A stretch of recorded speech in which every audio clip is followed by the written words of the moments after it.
سلام. من بالاخره تصمیم گرفتم بیام این ویدیوی در رابطه با رشته رقص درمانی رو ضبط بکنم.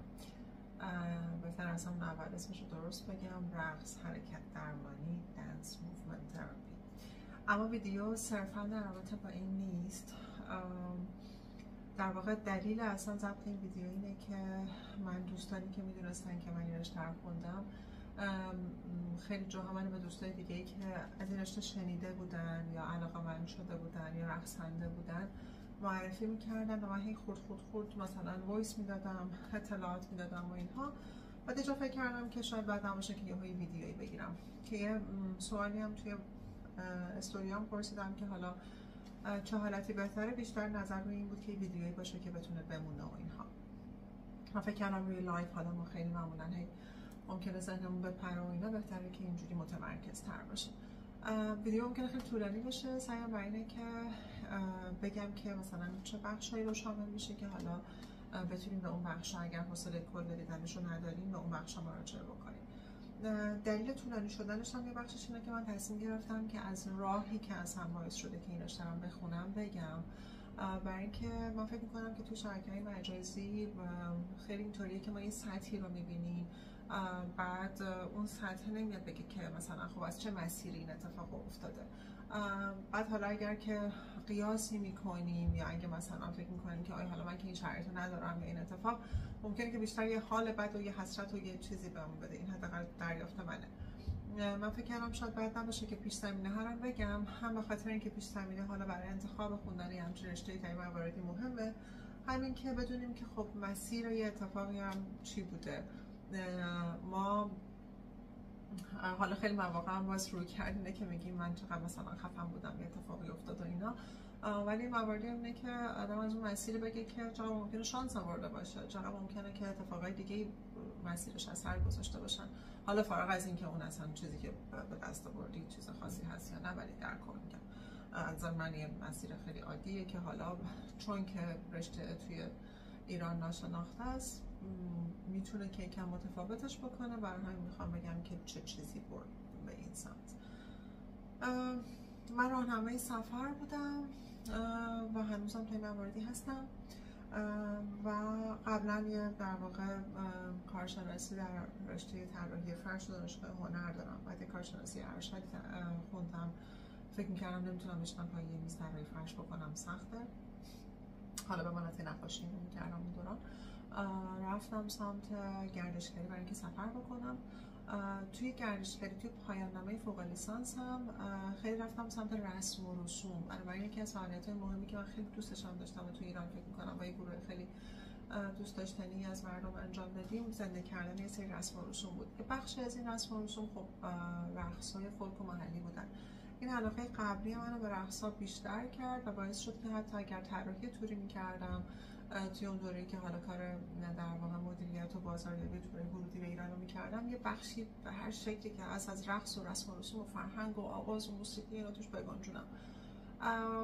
این علاقه من همونطور که گفتم به رقص بیشتر کرد، باعث شد برم سمت یه سری رقص‌های فولک، بعدم سمت رقص‌های معاصر، یعنی با این آشنا شدم.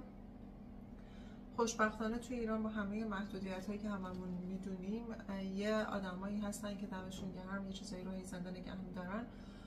منم این امکانو داشتم که برم و سری دوره رقص معاصر خوب بگذرونم. اینم البته باید بگم که همیشه بد و گمراه کنندش هم وجود داره متاسفانه وقتی دسترسی کمه. یعنی اولین شناختم به رقص معاصر خیلی شناخت بدی بود و بعدش رفت سمت اینکه اتفاق خیلی خوبی بود و اون شخص من رو راهنمایی کرد به جریانای بیشتر بر اساس یک سوال و نیاز خودم. من توی رقص معاصر به این رسیدم که چقدر این ارتباط روانی و بدن برای من مهمه و چقدر نمیخوام الزاما، اصلا نمیخوام دیگه اجراگر یا پرفورمر یا رقصنده باشم. برای من این کشفی که بین در واقع حرکت و خلق و خو میکنم چقدر پررنگ شد تو اون جریانا. اون شخص به من یک دوره رو معرفی کرد به اسم فلدنکرایز که حالا نمیخوام وارد اون بشم. اسمش که اسرائیلیه که حالا یک رویکردی رو شروع کرده که هنوز هم تدریس میشه. من برای اون دوره ثبت نام کردم در بروکسل و برای خودم انگار یک سفر و انگار همه چیزم یه جورایی به مناسک و رسم و رسوم وصل میشه، یه سفر 40 روزه‌ای طراحی کردم زمینی از تهران تکه تکه بک‌پکی تا برسم به بروکسل و اونجا اون دوره رو بگذرونم. اینکه امکان این سفر رفتن رو هم داشتم، خب همونطور که گفتم راهنمای تور بودم، بنابراین ویزامو داشتم، وگرنه نه حالا پول خاصی نه مثلا بدون که اون سختیایی که میدونیم در رابطه با ایران از این راه میسر شد، از راه شغلی که داشتم. و بعد توی مسیر در رابطه با این اتفاق خوندم تا اینکه رسیدم به بروکسل و اونجا همون روز اول فهمیدم که این چیزی نیست که من میخوام یاد بگیرم و آدمای اونجا من راهنمایی کردن به رشته دنس موومنت تراپی. گفتن که یک دانشگاهی هست در روتردام هلند که اونجا رشته رقص درمانی داره. من یه سرچ کردم و حالا تو مسیر از دوستای ترک هم که میگذشتم و واسطه گردشگری باشون آشنا شده بودم. بعداً از اونا هم که یکم پرسجو کردم، اونا هم گفتن که توی ترکیه همین رقص درمانی هست، توی ازمیر. بنابراین مسیر من رفت سمت این که من اپریل 2019 یک دوره رقص درمانی در ازمیر گذروندم که دوره رسمی نبود. در واقع یک مدرس ایتالیایی می اومد اونجا و مثلا چند تا آخر هفته و من یه دوره کوتاهش رو گذروندم. مدرک و اینها ارائه نمیشد. دوره حالا اینکه چقدر این برای ما مهمه و اینا هم بحث دیگه ای داره، ولی به هر حال مدرک استانداردهای مختلف میتونه یک کم از اون اینکه یه رشته از اون هستش دور نشه و نره سمت‌های دیگه خب جلوگیری بکنه. به نظر من اون جای کمی به نظرم جذاب بود، ولی خیلی مثلا با همین سیستم رسم و رسوم و اسپریچوالیتی های مختلف هم آمیخته شده بود، تا اینکه من رفتم اکتبر 2019 اون روتردام دوره گذروندم. اونجا فهمیدم که خود اون دانشگاه این رشته رو به صورت پارت تایم 3 ساله ارائه میده که گزینه مناسبی برای کسایی که میخواستن ویزا بگیرن، مثلا از ایران که نیاز به ویزا داشتی نبود، برای اینکه پارت تایم بهت ویزا نمیداد.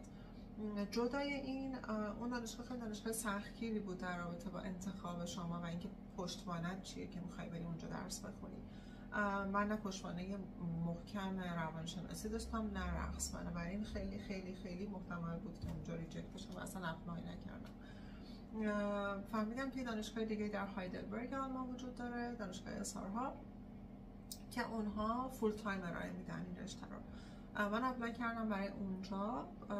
قبل از اینکه این اپلای بکنم نوشتم برای اون دانشگاه، به من یه فرصت 2-3 روزه دادن که بیام اون فضا رو ببینم. خوشبختانه من اومدم و دیدم و با دوست ایرانی هم اونجا آشنا شدم در دانشگاه در هایدلبرگ که از نظر فضای خود هایدلبرگ اینا تشویقم کرد که اتفاق خوبیه برای اومدن خوندن. اپلای کردم و در این دیدان من از دانشگاه هایدلبرگ دقیقاً ژانویه 2020 بود که کووید داشت شروع می‌شد، یعنی شانسی آوردم که گیر نکردم و برگشتم. اپلای کردم بعد در تابستون بعدش پذیرفته شدم در همون دوره‌ای که همچنان همه چیز قرنطینه بود و سفرها بسته بود و اینها. طولانیش نکنم و همه یه چیزایی رو میدونیم، 1 سال موندم پشت این اتفاقی که حالا بتونم بیام آلمان و بعد اومدم. قصد کلی من خوندن و برگشتن بود، ولی حالا اتفاقاتی که کلا زندگی رو عوض میکنه رفت سمت این که بخوام بمونم اینجا. فعلا چقدر شد نمیدونم، شاید نه. و در رابطه با این دانشگاه ها تو آلمان من خیلی نمیتونم در رابطه با بخش دانشگاه اپلای اینجور چیزا نظر بدم، برای اینکه من فقط در زندگی برای یک رشته، همین رشته در آلمان اقدام کردم و پذیرفته شدم و اومدم. الان ممکنه سخت‌تر شده باشه اپلای کردن و پذیرفته شدن در همین جا، برای اینکه اون موقع شاید حالا کووید بود، کمی مثلا سالهای ابتدایی تر بود، ولی الان شاید مثلا سخت‌تر باشه. من اون چیزی که مهم میدونم توی اون پذیرشه اون انگیزه نامه یا موتیویشن لتری بود که نوشتم برای این رشته، برای اینکه مهمه که شما چقدر اون پشتوانه‌تون رو یه جوری انسجام بدین که بگین که خب من این چیزیه که میخوام. و برای من خیلی اون موقع صادقانه این بود که این پشتوانه از نظر خود من خیلی مرتبط بود با اون چیزی که میخوام. این از این. حالا اگر جزئیات دیگه در رابطه با خود دانشگاه اینا بخواین شاید تو اینجا نگنجه. فقط بگم که این دانشگاه به زبان هم انگلیسی داره هم آلمانی. فکر میکنم انگلیسیش گرون‌تره، هزینه بالایی داره. متاسفانه من خوششانس بودم، باز هم سال اولم توسط یک در واقع فاندی پرداخت شد، هم سال دومم بورسیه گرفتم که باز من مدت‌ها فکر می‌کردم بورسیه گرفتن خیلی اتفاق خفنه، باید خیلی آدم خفنی باشی، شاید چون من خودم یه خودزنی همیشه دارم و این بخش رو اگرم مثلا یه دستاوردی دارم نمی‌بینم. من ریجکت شدم برای بورسیه سال دوم. بعد اینطوری بودم که خب من که اصلا نمیتونم بیشتر بخونم، اون پول رو دیگه ندارم و گفتم که آقا ندیم، من باید انصراف بدم. بعد دادم بورسیه. نمیدونم یه بخشایی هم انگار اینه که چقدر یه جاهایی دیگه صادقانه بگین هم دیگه هست یا میشه نمیشه. حالا جزئیاتمون رو فعلا واردش نمیشیم. در رابطه با رشته رقص درمانی، رشته رقص درمانی از دنس موومنت تراپی در واقع از آمریکا شروع شد و توسط رقصنده های معاصر توی شرایطی که آمریکا بعد از دوره جنگ جهانی دوم بود، دنیا بعد از جنگ جهانی دوم بود، بسیاری از آدم‌ها از اروپا به آمریکا رفته بودن به خاطر حالا اون فضای امنیتی که در آمریکا حس می‌کردن، شامل روانکاوا، شامل رقصنده ها و هنرمندها و می‌دونیم که خب خیلی از جریان‌ها اینطوری منتقل شده آمریکا. ترکیب رقص معاصر، احوالات بعد از جنگ جهانی دوم، شناخته شدن بیشتر روانکاوی و فرهنگ روانکاوی، همه اینها باعث شد که دنس موومنت تراپی بتونه که یه جایگاه خوبی تو جامعه پیدا بکنه. یه جمله یکی از استادای ما که از آمریکا اومد برای تدریس دوره توی یکی از مقاله‌هاش داره که من خیلی دوست دارم، اینه که رقصنده ها وارد بیمارستان ها شدن و این دقیقاً اتفاقی که افتاد. یعنی رقصنده ها خیلی داوطلبانه رفتن و بیمارهایی که بازمانده های جنگ جهانی دوم، بعد از اون بازمانده های در واقع جنگ های ویتنام، سربازای آمریکایی و همه اینها رو داوطلبانه بردنشون سمت این حرکت، رقصیدن و کشف خودشون و تغییر احوالاتشون و بعد کم کم از یه فضای داوطلبانه تبدیل شد به یه فضایی که به حرفه تبدیل شد. اتحادیه رقص درمانی ایجاد شد، بعد رفت سمت تقریبا همزمان یا یک دهه بعدترش سمت اروپا، اسرائیل خیلی تقریبا نزدیک به همون داره شروع کرد، ژاپن و الان میتونیم بگیم که در همه دنیا هست. ولی باز هنوز حتی در آلمانش هم که ما داریم اینش در میخونیم، وقتی میگیم اینش در خوندن مثل اینطوری که چی خوندی، بنابراین هنوز جدیده و هنوز حتی پذیرفته شدنش در سیستم های سلامت در یک جاهای کم رنگ تر از مثلا هنر درمانی، موسیقی درمانی یا این رویکردهای دیگه درمان هستن. این تا اینجا در رابطه با اونچه که تاریخچه بود و اونچه که تاریخچه خود من بود که میگم دلیل هم گفتم برای چی به نظرم لازم اومد که بگم. در رابطه با اینکه رقص درمانی دنس موومنت تراپی چی هست و چی نیست. دنس موومنت تراپی یکی استاد ما داشتیم که میگفتش که باور نیست، یعنی یه علمیه که باید ببینیم که خب بر اساس این اتفاقات، بر اساس این مدارک و شواهد و علم ها کار میکنه. یعنی در واقع سعی بر اینه که اصلا رقص درمانی بشه یک سیستم اویدنس بیسد و فقط این نباشه که خوب کار میکنه دیگه. رقص درمانی در رابطه با بلد بودن یک رقص خاص نیست و در تو یاد گرفتن رقص نیست، بگن آدم میرن کلاس رقص احتمالاً. در رابطه با رژیم غذایی نیست، در رابطه با اینکه بخوایم وزن کم بکنیم نیست، در رابطه با اینکه فقط بزنیم و حالمون خوب باشه و خوشحال باشیم نیست، وگرنه خب مهمونی دور همی و اینا. اما در رابطه با چیا هست، اون چیزایی که به یه شکلایی توی در واقع تحقیقات مختلف اثبات شده، رقص درمانی باعث افزایش بهتر شدن خلق و خو میشه، در واقع برای افسردگی استفاده میشه، برای کاهش اضطراب استفاده میشه، برای کاهش تنش و اون در واقع اضطراب عضله‌ای و تنانه استفاده میشه. اساس رقص درمانی بر اساس پیوند بدن و ذهنه، یعنی اینکه اون باوری که ما شاید تو فرهنگ خودمون طبق اون اصطلاح عقل سالم در بدن سالم شاید بتونیم بگیم که داریم، توی خیلی فرهنگ‌ها به این ارتباط اشاره میکنن، و اینکه ما روانمون روی بدنمون اثر میذاره و تغییر بدنمون و کشف بیشترش هم روی روانمون اثر میذاره، و ما هر چقدر که شناخت بیشتری داشته باشیم، دسترسی بیشتری به بدنمون داشته باشیم و حتی دایره حرکات گسترده‌تری داشته باشیم، میتونه که روی تغییر خلق و خوی ما اثر بذاره، روی شناخت خودمون روی از بدنمون و روانمون اثر بذاره. اون چیزی که بنابراین در رابطه با اینها به کار میره، اگر بخوایم مثلا یه سری موردی به موارد خاصی که ازش استفاده میشه اشاره بکنیم، رقص درمانی برای رقص حرکت درمانی برای بیمارهای پارکینسون استفاده شده، برای افزایش تعادلشون، برای کاهش لرزش بدن. طبیعتاً برمیگرده به اینکه چه طیفی از در واقع مشکل وجود داره که بخواد این رقص درمانی چه اثری داشته باشه. برای بسیاری در واقع تشخیص ها و دایگنوز ها استفاده میشه، اما اینکه چه ادعایی داشته باشه مهمه دیگه. بیشترین ادعاش روی همین تغییرهایی که گفتم هست، و اگر مثلا در رابطه با مسائل غذا خوردن، تغذیه باشه و بدن و چاقی و لاغری، در رابطه با اون ذهنی هست که انسان‌های ذهنیتی که نسبت به بدنشون دارن، در واقع اون تصویر بدنی، و یا اینکه اگر ریشه مثلا اون پرخوری یا کمخوری اضطراب باشه.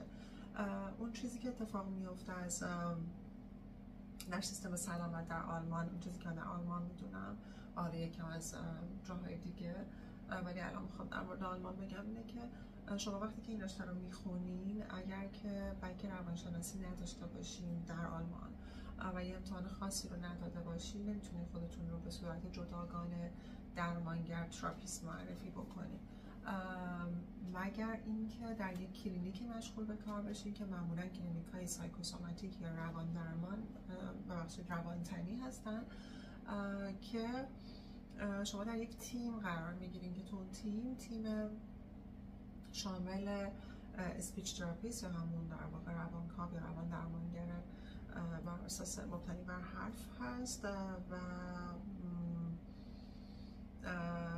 و در واقع مثلا میتونه که اسپورت تراپیست باشه، میتونه موومنت تراپیست باشه، بادی تراپیست بدن درمانگر باشه، حرکت درمانگر باشه، و موسیقی درمانگر باشه و حالا رقص درمانگر باشه. طبق اون چیزی که من دیدم تا الان توی کلینیکا، همچنان رقص درمانگر، رقص حرکت درمانگر کمتر توی کلینیکا نفوذ پیدا کرده و یا دیده میشه. هنوز مثلا روی بدن و موومنت و اسپورت تاکید بیشتره، و حالا هنر درمانگر و اینها که دارن در تیم ها. این تیم با هم که حالا یک لیدی دارن، لید درمانگری که میان تشخیص میدن که اون بیمار یا مراجعی که از به چه چیزهایی براش مفیده، میتونه دسترسی داشته باشه، میتونه ازشون نفع ببره. توصیه میشه که مثلا این توی هفته‌ای که دارن در اونجا یا بر اساس مدت زمانی که میمونن، 2 هفته، 3 هفته، 6 هفته، هر چقدر، بتونن که از این ماجرا استفاده بکنن. حالا این که میگم میمونن یا نمیمونن هم دیگه بخشای سیستم سلامت آلمان رو داره که پیچیده میشه، نمیدونم. بنابراین این کاریه که دنس موومنت تراپی میتونه بکنه. طبیعتا همچنان کلی راه داره برای تحقیقات بیشتر. اون چی که ما در دانشگاه خوندیم، اینم بگم برای اینکه یکی از سوالای این بود که اگه آدم‌ها می‌خواستن بیان سمت دنس موومنت تراپی، اینطور بودن که آی چه رشته مثلا خفنه پر جنب و جوش اینایی.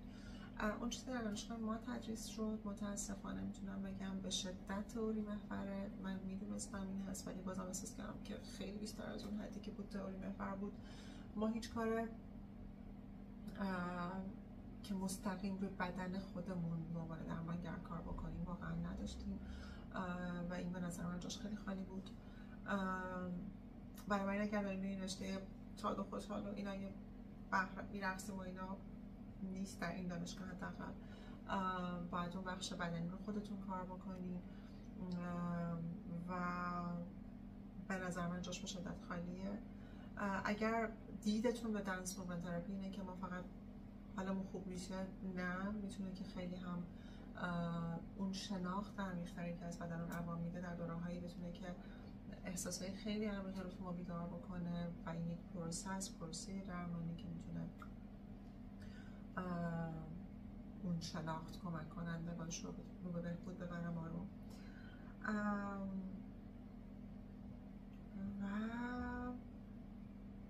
اگر که نخواین توی فضای دانشگاهی بخونید این رشته رو، اتحادیه همین رقص درمانی اروپا داره که من حالا اروپا میدونم و به نظر خب قانونمندتر و این هاست، در همه کشورهایی که نمایندگی داره تقریبا دوره های آموزش دنس موومنت تراپی داره که این امکانو میده که اگر شما نخواین بیاین 2 سال بمونید و ویزا داشته باشین و مثلا همه اتفاقات دیگه، بسته به حالا جایی که انتخاب میکنید، معمولا هر سال 7 تا آخر هفته، مثلا 3 روز آخر هفته، یه همچین چیزایی میایید و آموزش میبینید که فکر میکنم این چیزی 4 سال طول میکشه. تو آلمان شاید اقل من میتونم بگم.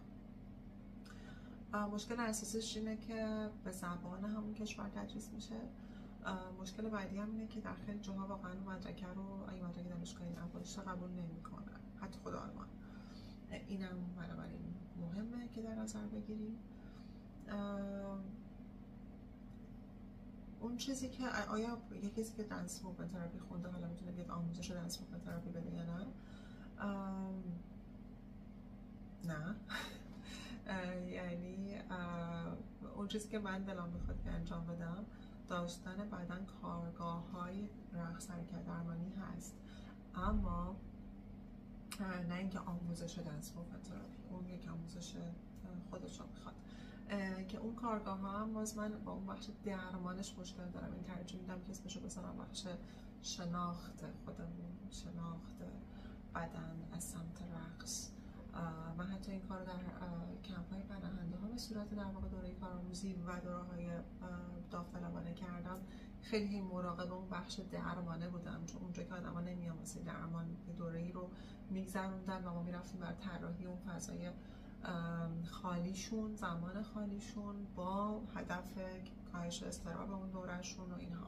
و اگه می‌خواستیم مثلا توش بذارید درمان، ممکن بود خیلی چیزا بزنی بیرون و آدم‌ها رو تو دست می‌ذاری رو روان آدم‌ها بدون اینکه اجازه داشته باشی و مثلا من خب کار خیلی اشتباهیه. این از این یک کوچولو در رابطه با اون چه که در ادامه میخوام برم و شاید این ویدیو انگیزه شد که اینو ادامه بدم میخوام بگم اینکه من در حال حاضر بدون که برنامه موندن داشته باشم فعلا انگار دارم میمونم در آلمان، نمیدونم. این چیزایی که از اینجا میبینید بخش زیادیش مرتبط با خوندن زبان آلمانیه که خیلی سخته و اوایل به شدت با سیستم کلینیکی دنس موومنت تراپی مشکل داشتم. اول تجربه اخیرم در کلینیک خیلی تجربه جذابی بود، خیلی تجربه حمایتگر جذاب عمیقی بود و فکر کردم که چقدر رشد دهنده است، علیرغم اینکه بخش زبان آلمانیش به شدت مضطربم میکنه، اما فعلا فکر میکنم که تلاشم به اینه که اون بخش کم ثبات پیدا بکنه.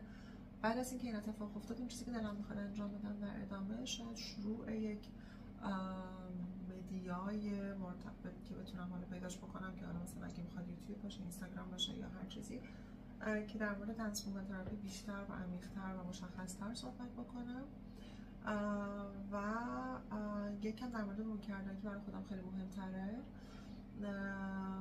و در مورد تحقیقاتی که در این مورد انجام شده. یکی از مهمترین رویکردهایی که هدف اصلی منه که دلم میخواد روش کار بکنم در رابطه با افرادی که دچار آزار جنسی شدن، به خصوص توی کودکی، و اینکه عملاً یکی از مهمترین اثرهایی که این اتفاق آدم میذاره رو بدنش و روانشه، برای اینکه ارتباط تو رو با بدنت قطع میکنه و ریشه بسیاری از اتفاقات آتی که اگر آدم ها آگاه نباشن در زمانی که این آسیبا میبینن و معمولا در کودکی این آگاهی وجود نداره و ترس و شرم و حکی از اون شاید باعث بشه که اصلا شما تا مدت ها سراغ درمان نرید و اصلا ندونید که نیاز به درمان دارید، ولی آسیب اونجا اتفاق افتاده، ارتباط با بدن قطع شده و بسیاری چیزهای دیگه ای که ما تنهانه تجربه میکنیم بعد از اون ریشتون داره. بنابراین دارم میخواد که خیلی روی این حوزه کار بکنم و حرف بزنم و آگاهی بدم اگر بتونم، و بعد خیلی دلم میخواد که توی وادی تحقیق ادامه بدم، با اینکه از روی کرده صرف تحقیقی دانشگاهمو خیلی شاکی بودم، ولی اون تحقیق که دارم میخواد ارائه بدم آرت بیس ریسرچ، تحقیقی که بر اساس هنر در واقع هم میتونه که هم ابزار جمع‌آوری اطلاعاتش هنر باشه، هم ابزار ارائهش هنر باشه و میتونه که به شدت اون کسایی که در موردشون تحقیق میکنن عملاً میشن کو ریسرچر یا مشارکت کننده در اون تحقیق. بنابراین اون افراد که روشون تحقیق میشه خودشون احساس میکنن که صداشون شنیده میشه و میتونن که شریک بشن تجربهشون رو. به نظر من خیلی اتفاق جذابی و یکی از چیزایی که دلم میخواد اتفاق بیفته. این ویدیو شاید یه تلنگر بر خودم یا یه استارت برای این که بدونم که میخوام اینو شروع بکنم. خیلی ابتداییه، من چند بار تیکه تیکه ضبط کردم و دیگه فکر کردم که وای حوصله ادیت ندارم الان مثلا تیکه ضبط بکنم. امیدوارم که به کار بیاد و اگر باز هر سوالی دارید به هم بگید. فکر میکنم که اون چیزی که میخواستم بگم رو تا سطح زیادی گفتم. اگر باز سوالی دارین برام بنویسین، به هم بگین و شاید باعث بشه که خب اتفاق بعدی، ویدیوی بعدی و اینها در اون راستا بره. همین، حال دلتون خوب و حال تنتون هم خوب و چقدر این میگم همین، حال دلتون خوب، حال تنتون خوب، ارتباطتون با تنتون زیاد و خوب و خوش و رقصان باشید.